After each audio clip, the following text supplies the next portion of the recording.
Will powered speakers ever be as good as passive speakers? This is a very interesting question with a whole bunch of ramifications.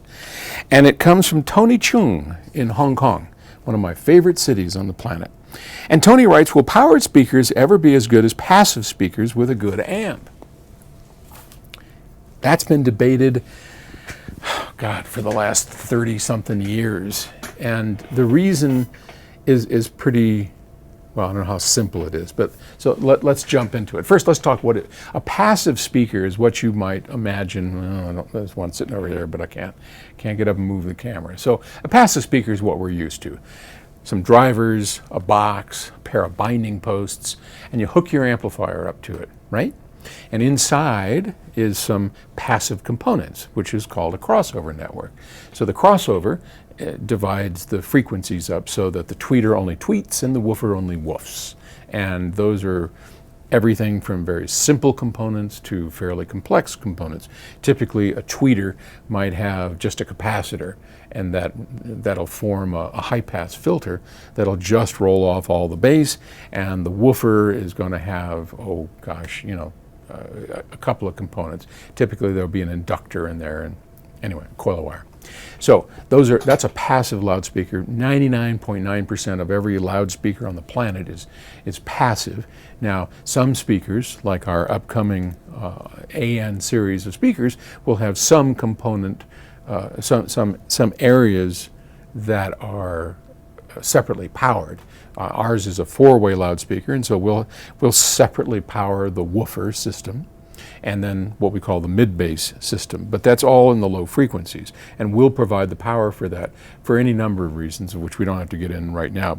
But just suffice it to say that we can do a heck of a lot better job with a dedicated amplifier and servo system on our speakers, and then let you choose whatever amplifier you want to do on the mid-range and the tweeter, right? But that's typical. Now, a fully powered speaker, there's been very few of them. Meridian did for a long time. They hooked them up digitally. They had A to D converters on them. They had built-in power amplifiers, and they didn't sell. They didn't sell well at all, for any number of reasons. Personally, I didn't think they were very good speakers, but that's just me. And as everybody in my family says, you sure have a lot of opinions, and I surely do. Pretty strong ones. But anyway, even if they had sounded miraculous, I don't think they would have sold well. And powered speakers, now we see powered speakers all the time in the consumer market, where you have, Sonos. You buy a Sonos speaker box, and it of course is powered. It's got all the stuff in it. You buy a Bose, it's powered. Your sound bars below your TV are all powered. And we accept all that, but we're talking about high-end audio. So in high-end audio, unless it's the built-in subwoofer, you rarely ever see it powered. So as a speaker designer, an electronic designer, I can tell you that we can do a much better job powering and dividing up, powering your speakers and dividing up the frequencies electronically than we can passively. Much better job. For the same reason that we put in dedicated powered woofer amps and mid-bass amplifiers, because by being able to match the amplifier perfectly to the driver, putting in motional feedback systems, knowing exactly what the box is and the load is going to be, we can design a hell of an amp and a crossover that will drive that speaker perfectly. Okay? So why don't we do that? Well, public doesn't want it. We love our ability to hook our various boxes and wires up to our speakers, because this gives us some individual control, right? If I sell you a powered speaker, you're going to plug it into the wall and turn it on, and then you get what you get, right? Setup's all you got. And if you don't like it, tough nuts, right? What are you going to do?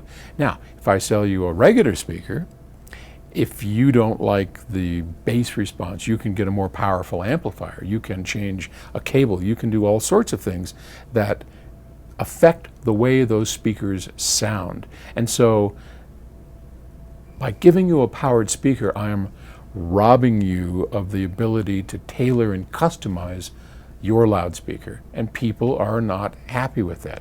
Secondly, that's just one big perceptional item that I don't want to trivialize, because I get it. Trust me, I change amps and cables all the time and hear these differences. The other reason is that there's a huge mistrust in the high-end audio industry for a company's ability to actually do that effectively. The few speakers that are powered out there haven't been successful, and frankly haven't sounded all that great. Of course there are exceptions. There's the guys, the Avant-Garde company, I forgot what their name is, maybe it's Avant-Garde. They've had a couple of good powered speakers out, and so have a few other people. But in general, they haven't been very good. They've been done as a matter of convenience or cost effectiveness, but they haven't been very good, so we don't trust them. That's something that over time we at PS Audio want to fix. And one of my long-term goals is to give customers the ability to self-power a speaker in a way that's going to delight and excite them beyond words. But we're not there yet, and we will be someday. Great question, and thank you. Talk to you tomorrow. Bye.